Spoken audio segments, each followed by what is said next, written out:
Hello दोस्तों, आप लोग कैसे हैं। आप सभी का स्वागत है हमारे प्रगति गया के यूट्यूब चैनल पे। मैं आर के रंजन आप सभी को एक बार फिर से आप क्या करते हैं, बहुत बहुत स्वागत करते हैं। तो आइए आज हम लोग क्या करते हैं, त्रिकोणमिति पढ़ रहे थे। पिछले वीडियो में हम लोग त्रिकोणमिति देखे थे, जो था पार्ट 1 वीडियो। आज क्या होगा, त्रिकोणमिति का पार्ट 2 वीडियो आ गया है। और इस वीडियो में हम लोग क्या करने वाले हैं, जो पीछे पढ़े थे उसको आगे बढ़ाएंगे। तो जो लोग क्या किए हैं, पहली बार जुड़े हैं, तो वो फर्स्ट पार्ट को आप देख लीजिए, तब इस पार्ट को देखिए, तो आपको क्या होगा, ज़्यादा समझ में आएगा। तो आइए देखिए हम लोग क्या करते हैं, आगे बढ़ाएंगे। कल हम लोग पढ़े थे त्रिकोणमिति के बारे में कि उसका परिभाषा क्या होगा, और उसके पिता, फिर समकोण त्रिभुज के बारे में, इस सारे के बारे में हम लोग क्या किए थे, पढ़े थे। तो आज क्या करेंगे, इसको हम लोग क्या करेंगे, आगे बढ़ाएंगे कि समकोण त्रिभुज जो कल पढ़ रहे थे उसमें और आगे आज बढ़ाएंगे। तो देखिए सबसे पहले एक समकोण त्रिभुज बनाते हैं हम लोग। एक छोटा सा समकोण त्रिभुज बनाए जिसका नाम दिए ए बी सी। इसका जो कोण बी है वो क्या 90 डिग्री, और अगर इस कोण को थीटा मान लिया जाए तो ये 90 डिग्री, और 90 डिग्री के सामने क्या होता है बाबू, कर्ण होता है, यानी एच होता है। और थीटा के सामने क्या होता है, लंब होता है। और ये जो बचा हुआ ये क्या होता है, आधार यानी बी होता है। तो सबसे पहले हम लोग समकोण त्रिभुज का एक गुण जानते हैं जो पाइथागोरस प्रमेय के रूप में जाना जाता है। समकोण त्रिभुज एबीसी में, किसमें, एबीसी में अगर हम बात करें तो हम लोग जानते हैं कि कर्ण स्क्वायर इक्वल टू क्या होता है, लंब स्क्वायर प्लस क्या होता है, आधार स्क्वायर। लंब स्क्वायर इक्वल ये क्या होता है, कर्ण स्क्वायर बराबर लंब स्क्वायर प्लस आधार स्क्वायर। तो यहाँ से देखेंगे कि एच स्क्वायर इक्वल टू में p square plus b square, और इधर अगर क्या स्क्वायर तो उधर जाकर क्या होगा, अंडर रूट हो जाएगा, यानी एच बराबर क्या होगा, under root of p square plus b square हो जाएगा। ठीक उसी तरह से अगर हमको पी स्क्वायर का मान निकालना है तो ये बी स्क्वायर प्लस में इधर आकर क्या होगा, माइनस में, यानी हम लोग को पी स्क्वायर इक्वल टू में क्या होगा, h square minus b square हो जाएगा। अब अगर इधर स्क्वायर है तो बाबू उधर जाकर क्या होगा, रूट हो जाएगा, यानी यहाँ से देखिए p इक्वल टू में क्या होगा, under root of h square minus b square हो जाएगा। ठीक उसी तरह से अगर हम क्या करें, बी स्क्वायर का मान निकाले रे नूनू, तो कैसे होगा, ये प्लस में तो इधर आकर माइनस में, यानी यहाँ से आ जाएगा बी स्क्वायर इक्वल टू में क्या होगा, एच स्क्वायर माइनस क्या होगा, पी स्क्वायर होगा। अब देखिए इसको और आगे बढ़ाते हैं, तो यहाँ से देखिए b इक्वल टू में क्या होगा, under root of h square minus p square. तो हम लोग क्या किए, देखिए सबसे पहले समकोण त्रिभुज किस में चले, ए बी सी में चले।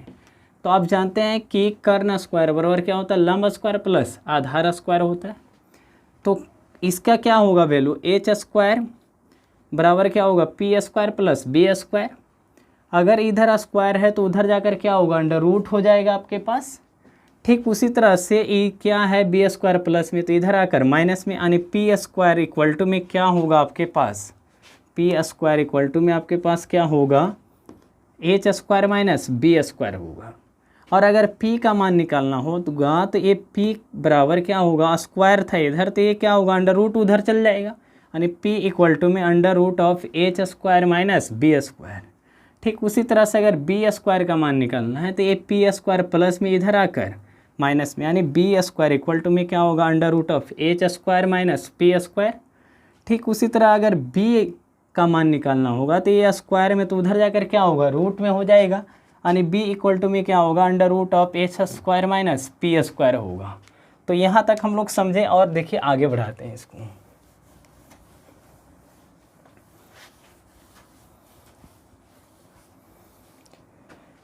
देखिए आगे क्या समझना है कि अगर हमारे पास समकोण त्रिभुज दे दिया जाए और उसमें हम लोग को बोला जाए कि आप क्या निकालिए, p का मान कौन होगा, b का मान कौन होगा और h का मान कौन होगा, यानी लंब कर्ण आधार को पूछा जाए तो कैसे निकालेंगे। तो मान लेते हैं कि ये पहला अगर क्वेश्चन आपको दिया, यहाँ पे एक समकोण त्रिभुज दे दिया आपको इस तरह से, a बी सी, और यहाँ पर कोण 90 डिग्री लगा दिया और बोला कि ये कोण बाबू क्या है, थीटा है। तो इसमें हम लोग कैसे करेंगे कि कौन लंब होगा और कौन आधार होगा और कौन कर्ण होगा, यानी कौन P होगा, कौन B होगा और कौन H होगा। तो देखिए इसको कैसे बनाएंगे। सबसे आसान तरीका है कि जहाँ आपको 90 डिग्री मिलता है, यहाँ पे 90 डिग्री मिल रहा है तो 90 डिग्री के सामने जाना है। तो 90 डिग्री के सामने कौन है, AC, तो ये ही आपको क्या होगा, कर्ण होगा। 90 डिग्री के नक्किया के सामने क्या होगा, कर्ण होगा। और ये थीटा है तो थीटा के सामने वाला क्या होगा, वो आपका लंब होगा, यानी P का मान होगा। और ए वाला जो बचा हुआ आपके पास AB, ये आपका क्या बन जाएगा, आधार बन जाएगा। तो हम लोग देख लें कि 90 डिग्री के सामने क्या है, कर्ण, थीटा के सामने क्या, लंब, और बचा हुआ वो क्या, आधार। ठीक उसी तरह से अगर दूसरा क्वेश्चन देखा जाए कि इस तरह से अगर आपको फिगर लगा दिया, एक समकोण त्रिभुज दिया, लेकिन क्या किया, ऐसे करके दे दिया, और यहाँ से नाम दिया ACB, और यहाँ पर क्या लगा दिया, 90 डिग्री लगा दिया, और यहाँ से क्या कर दिया कि यहाँ पे कोण दे दिया थीटा, यहाँ पे कितना कोण दे दिया, थीटा। अब हम लोग को देखना है कि इसमें कौन होगा लंब और कौन होगा कर्ण और कौन होगा आधार। तो वो कैसे बनाएंगे, तो अभी तरीका बताएं कि सबसे पहले हम लोग कर्ण का खोज करेंगे। भुलाल रहेगा, लेकिन सबसे पहले किसको खोजेंगे, कर्ण को खोजेंगे, क्योंकि कर्ण खोजना क्या है, काफ़ी आसान है हमारे लिए। कैसे आसान है, ये 90 डिग्री है, 90 डिग्री के सामने बताएं कि अभी क्या होता है, कर्ण होता है। यानी इस त्रिभुज में देखा जाए तो AB क्या हो गया, इसका कर्ण हो गया। अगर हम लंब का बात करें तो यहाँ पे थीटा है, थीटा के सामने आपको दिख रहा है कौन, BC, तो BC इसका क्या होगा, लंब हो जाएगा। और जो बचा हुआ पार्ट है वो आपका AC है, तो ये आपका क्या होगा, आधार का माना जाएगा। किसका माना जाएगा, आधार का माना जाएगा। तो इस त्रिभुज में भी हम लोग देख लें, अगर इस तरह से अगर तीसरा क्वेश्चन भी लिख दिया जाए, एक और क्वेश्चन अगर ऐसा दिया जाए कि आपको बाबू इस तरह का फिगर है, यहाँ पे दे दिया है A, यहाँ पर दे दिया है C, और यहाँ पर B दे दिया, और A वाला कोण लगा दिया है 90 डिग्री, और यहाँ पर इसको लगा दिया है थीटा, और हम लोग को अब पूछ रहा है कि इसमें लंब कौन होगा, कर्ण कौन होगा, आधार कौन होगा। तो कैसे बनाएंगे, तो देखिए यहाँ से सिंपल सा तरीका है कि 90 डिग्री के सामने अभी बताएं कि क्या होता है, कर्ण होता है। 90 डिग्री के सामने क्या होता है, कर्ण, और 90 डिग्री के सामने तो कर्ण हो गया। ये थीटा है, थीटा के सामने क्या होता है, लंब होता है, और ये जो बचा हुआ रहता है वो क्या होता है, आधार होता है। एक क्वेश्चन और इसमें लास्ट देख लेते हैं कि अगर इस तरह का क्वेश्चन लगा दिया जाए हम लोग के पास, इस तरह का दे दिया जाए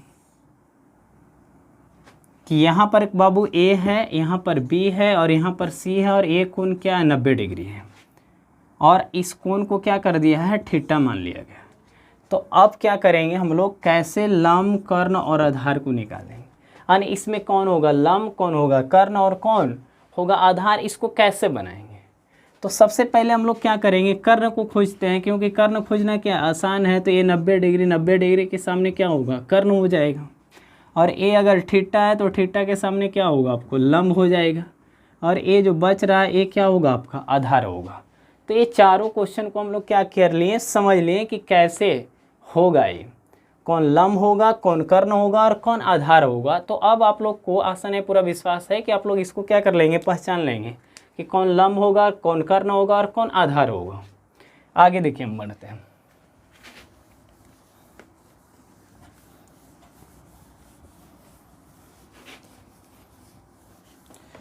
तो देखिए बाबू, एक होता है त्रिकोणमितीय रेशियो, ट्रिगोनोमेट्रिक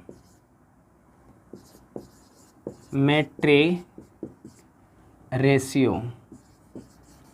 त्रिकोणमेट्रिक रेशियो क्या होता है, इसको हिंदी में बोलते हैं त्रिकोणमितीय अनुपात। क्या बोलते हैं, त्रिकोणमितीय अनुपात।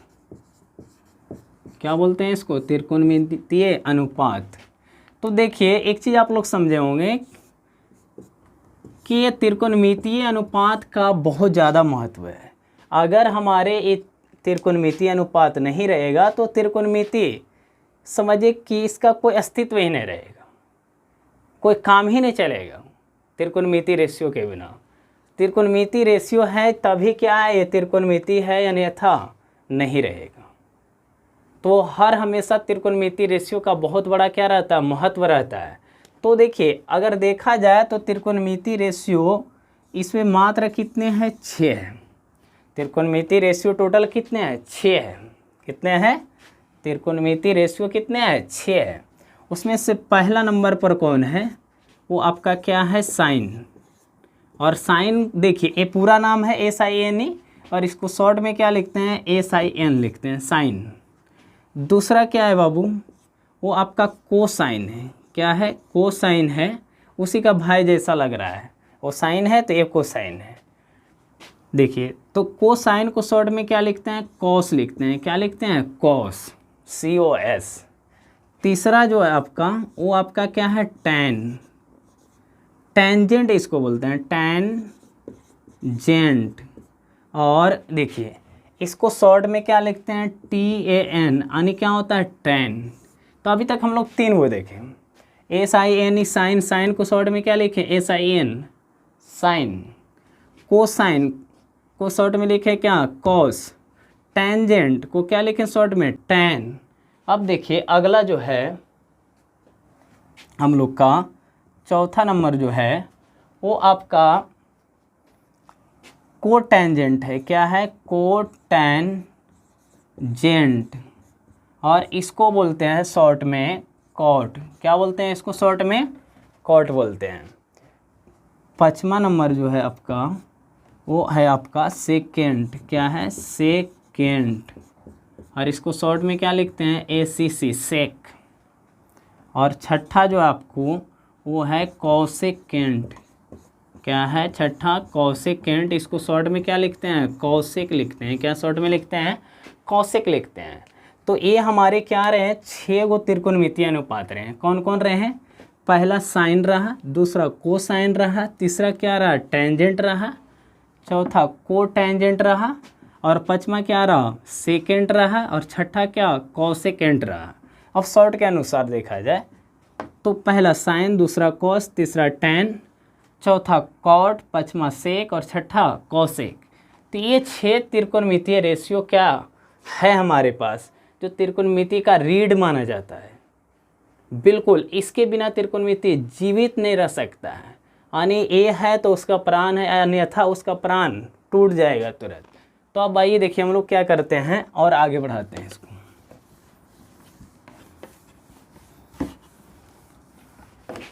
तो देखिए अभी हम लोग क्या किए, 6 त्रिकोणमिति रेशियो को पढ़ें, जिसमें पहला क्या था, साइन, दूसरा कोसाइन, तीसरा टैन, चौथा देखिए कॉट, 5वां सेक, छठा कॉसेक। ये 6 रेशियो को पढ़े हम लोग, त्रिकोणमिति रेशियो।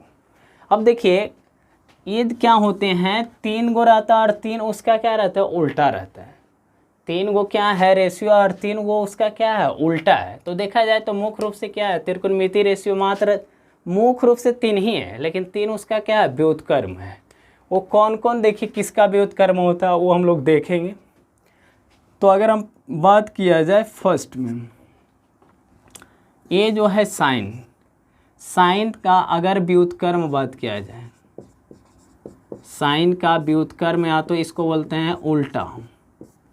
तो ये जो होता है साइन का उल्टा क्या होता है, कौशिक होता है। साइन का उल्टा क्या होता है, कौशिक होता है। और दूसरा जो है आपका वो क्या है, कॉस, और कॉस का उल्टा जो होता है वो आपका क्या होता है, सेक होता है। कॉस का उल्टा क्या होता है, सेक होता है। और तीसरा जो है आपका टैन है, और टैन का उल्टा क्या होता है, कॉट होता है। क्या होता है, कॉट होता है। तो देखिए 3 इधर से और 3 इधर से, तो टोटल कितने बन गए हमारे पास, 6 बन गए। अब देखिए अगर साइन का उल्टा कौशिक है तो गारंटी है कि कौशिक का उल्टा क्या होगा, साइन होगा, क्योंकि जब ये क्या है उसका उल्टा तो वो भी क्या, इसका उल्टा। यानी साइन कौशिक का उल्टा तो कौशिक साइन का उल्टा। ठीक उसी तरह से कॉस सेक का उल्टा तो सेक कौशिक का उल्टा। टैन कॉट का उल्टा तो कॉट टैन का उल्टा। इस तरह से क्या होते हैं हमारे रेशियो चलते हैं, और इसके बारे में आगे कल अगले वीडियो में क्या करेंगे हम लोग, आगे बढ़ाएंगे। थोड़ा सा और देखिए इसमें आगे बढ़ाते हैं। कि अगर आपके पास इस तरह से लिखा हुआ है, क्या लिखा हुआ है, साइन, और गुना में ए कर दिया, तो आप इसको इस तरह से नहीं लिख सकते हैं साइन ए क्या होगा, लिखना क्या होगा, गलत होगा, यानी ए आपस में दोनों बराबर नहीं है। ठीक उसी तरह से अगर आपके पास आ जाता है साइन ए का होल स्क्वायर, तो इसको आप इस तरह से नहीं लिख सकते हैं साइन स्क्वायर ए स्क्वायर। इसके बदले में सही क्या होगा, इस तरह से अगर आपके पास रहता है साइन ए का होल स्क्वायर, तो इसका सही जो होगा वो आपका होगा साइन स्क्वायर ए होगा, क्योंकि ए जो आ रहा है बाबू वो केवल और केवल कोण को बता रहा है, वो उस पर स्क्वायर नहीं होगा, वो कोण पर स्क्वायर हम लोग करने वाले नहीं है, केवल और केवल किस पर स्क्वायर होगा, तो वो रेशियो पर होगा।